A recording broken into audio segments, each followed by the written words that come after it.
Hello, how you guys doing? I hope you guys are safe and healthy and working from home. Yes, if you're watching this video like months later, doesn't relevant, but if you're watching this video like month of May in 2020, yeah, maybe you're working from home, most probably. So today is a fourth video about the design pattern, which is a build a pattern, and I'm getting really good feedbacks and I'm getting some ideas and everything. But what I'm going to do is with this first series, I'm going to give you an idea about the design pattern and what you can do with it and when to use it, right? So I'm not touching really edge cases and very advanced cases, but I'm taking all of your ideas, I'm taking note of those, and I'm going to take those into consideration. I'm going to do some more videos once we cover all those things with some edge cases and how you really can improve your performance and everything with these design patterns. Okay, so there's one other question someone asked me, and do we need to follow in the same order?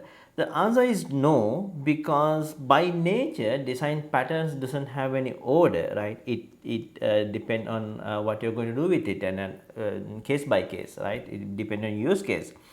However, I'm going to cover these videos and really in order based on the original book of Gang of Four, but that's not guaranteed, right? So I may jump here and there sometime, because before I record this video, I just preparing some. I'm going to find the real world use case for this, and I'm going preparing some use case, right? So there are certain design pattern involve a lot of work to do. So based on the available time, I may jump here and there, but more or less I'm trying to keep an order with the book, because if someone is referring this with a book, that would be easy. If you're not subscribed yet, please go ahead and subscribe right now, because you shouldn't miss any of these videos, right? I'm going to upload frequently, so you should watch then and there. So it must to click the bell icon, otherwise you will miss the notification. Okay, and also like to my Facebook page and stay in touch. And if you have any question, please send through the Facebook, because that would be you will get a very fast response through the Facebook rather than you sending me a Twitter or any other media, right? So today we are going to talk about the build a pattern. So why we need a build a pattern and what it's going to do? So sometime we need to use a multiple constructors to our program, right? So for example, let's say you have a vehicle class. Let's go back to our so-called rent-a-car application and microservices. We have a vehicle, right? So when you rent out the vehicles, you need to give insurance. Some people go with the insurance, some people need road assistance, some people need emergency assistance, some people need highway electric pass. There are multiple features people expecting, right? So depend on those features, you may have to create a multiple constructors. Why? Because there are multiple combinations. Let's say get the same example, you insurance, road assistance, highway. Let's get three.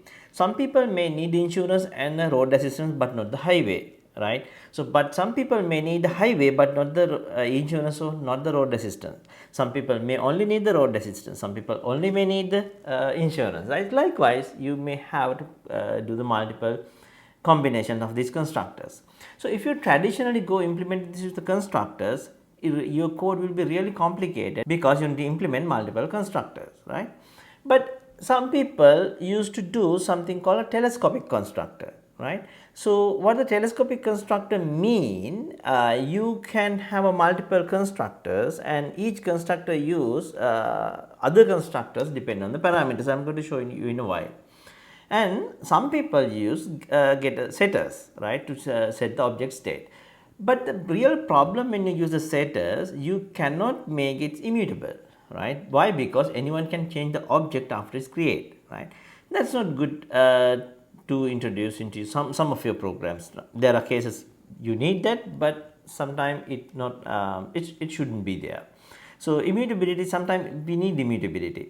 So this is the one way of you can use the telescopic constructor, right? So you have four properties here, and you can have a one constructor, right? First constructor only take the insurance. So second constructor, you take the insurance and the ETC, electronic transfer, and meantime it pass this insurance into the this constructor and only set the ETC. So third option, it get the insurance, ETC and the road assistance, it use this constructor, right, and internally use this constructor, right.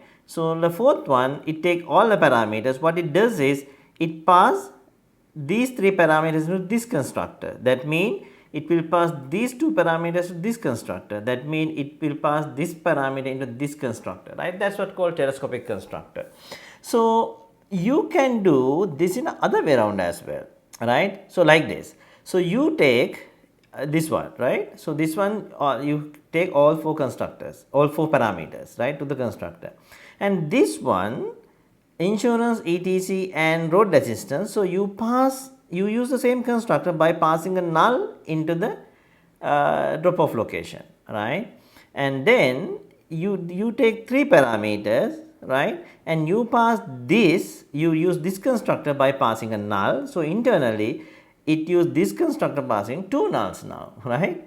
So the last one, so you have one parameter, so you internally use this constructor by passing null. So this call this constructor passing by other null, right. Likewise, I mean when you go to the end, it use three nulls and one parameter, right. You can do this, but this is a bad way of coding because it's really complicated and passing null here and there, right. So there are too many nulls and it can occur null point exception, right.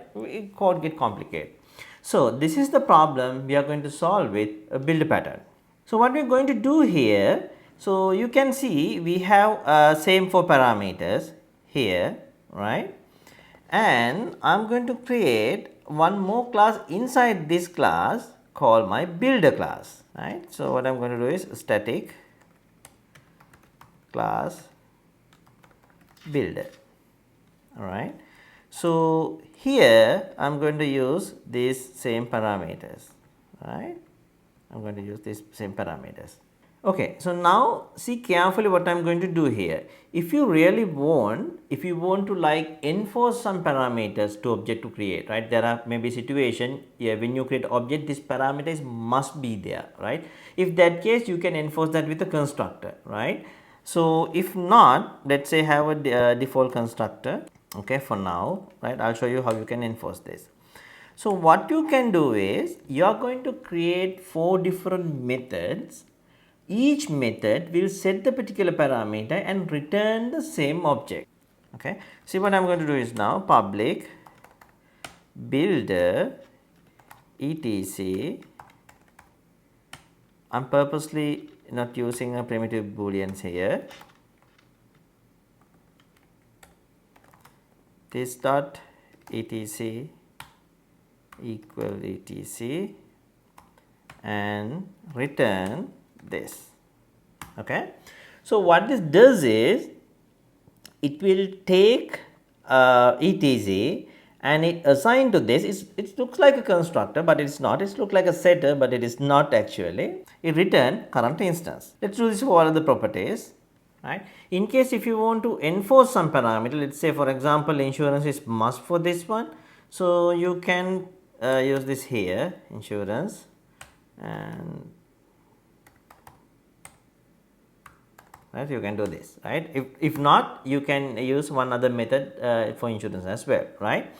So now we are good. We set all those we covered all those four properties. So now what you need to do is you need to create a method called build here, public car build, right. So what this does is this return new car by passing this, okay. We don't have that constructor yet. So what I am going to do is I am going to create this constructor here, okay. So here what I am going to do is this dot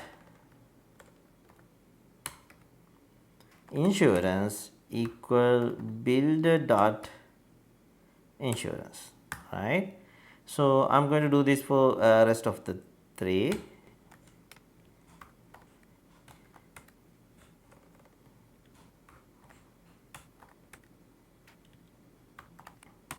Okay, so now I am done. So we can make these variables a final.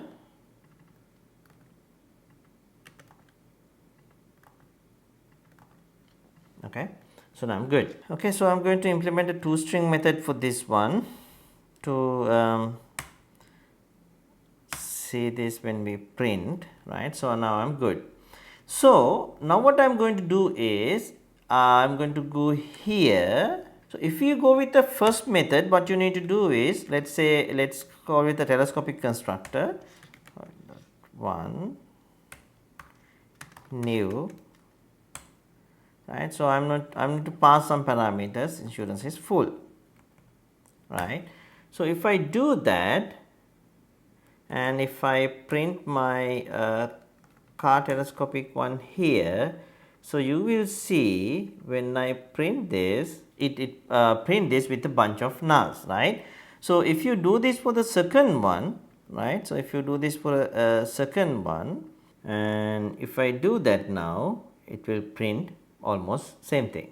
Okay, so now we printed same thing, right? So now let's see how we can do this with a builder pattern. So what we are going to do is car dot builder equal